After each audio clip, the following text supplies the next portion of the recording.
Il était une fois 3 taureaux de 3 robes différentes, noires, rouges et blanches. Ils s'engraissèrent au point que chaque habitant du village voulait en faire sa propriété. Un jour, les 3 taureaux se mirent à discuter. « Comme nous sommes aussi gras, il est temps de trouver des moyens de nous protéger contre les hommes. Car l'homme n'a pas de force, il est petit, mais doté d'une grande intelligence, dit l'un des taureaux. Les hommes peuvent décider un jour de nous immoler. Donc, quittons le village et réfugions-nous dans la forêt. Là-bas, on sera en paix, dit un autre taureau. Ils prirent ainsi la décision d'aller s'installer au cœur de la forêt et y vécurent paisiblement pendant quelques semaines. Un jour, surgit un lion qui fut stupéfait à la vue de ces bêtes bien grasses. « Ce n'est pas possible! Je n'en crois pas mes yeux! Comment 3 taureaux aussi gras peuvent vivre dans la forêt sans berger et sans propriétaire ?» se dit-il. Le lion s'approcha des 3 taureaux, mais il ne pouvait rien contre eux, car à eux 3, ils étaient d'une force extraordinaire. Un jour, il alla à la rencontre des 3 taureaux et leur parla en ces termes. « Bonjour mes amis, dit-il. Je veux nouer une relation d'amitié avec vous. Je suis le seul lion qui vit dans cette forêt et j'ai peur des chasseurs. Comme vous le savez, les hommes sont féroces.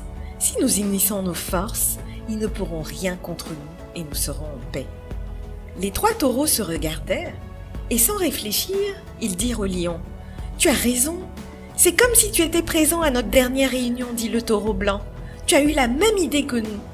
C'est parce que les hommes sont cruels que nous avons quitté le village pour venir nous installer ici. Soyons unis. » À partir de ce jour, les taureaux et le lion décrétèrent l'union sacrée. Ils mangeaient, jouaient et se promenaient ensemble. Plus tard, alors que le taureau à la robe blanche dormait, le lion s'approcha des 2 autres et leur souffla à l'oreille. « J'ai un souci. Si nous sommes en brousse, c'est pour nous cacher. Mais il me semble que cela est impossible à cause du taureau blanc. Que ce soit le jour ou la nuit, sa robe blanche reste toujours visible. Si nous ne trouvons pas une solution, les chasseurs vont nous repérer et nous tuer. Laissez-moi l'éliminer avant que nous ne nous fassions repérer. » Puisque c'est ainsi, il faut l'abattre, consentirent les taureaux rouges et noirs. Ainsi, le lion s'attaqua au taureau blanc et le tua. Quelques jours plus tard, alors que le taureau noir dormait à son tour, le lion dit au taureau rouge « Mon ami, je vais te faire une confidence. Jusqu'à présent, je ne suis pas rassuré. Les chasseurs pourraient toujours nous repérer à cause du taureau noir. Si on le tue, ce sera une protection totale pour nous 2. Personne ne pourra nous retrouver. » Le taureau rouge acquiesça. Sans attendre, le lion bondit sur le taureau noir et le tua. Il ne restait plus que lui et le taureau rouge dans la forêt.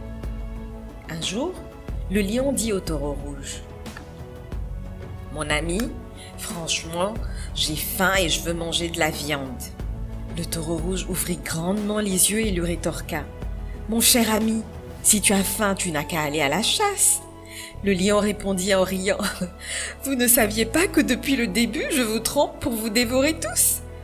Tu penses que je suis idiot au point d'aller chasser alors que tu es là ?» Le taureau rouge comprit que c'était à son tour de subir le même sort que ses 2 autres compagnons. Et il dit « Oh non! C'est pour cette raison que tu as noué une amitié avec nous?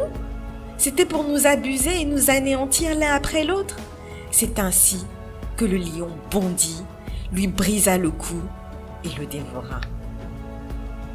Comme dit l'adage, autant l'union fait la force, autant la discorde expose à une prompte défaite.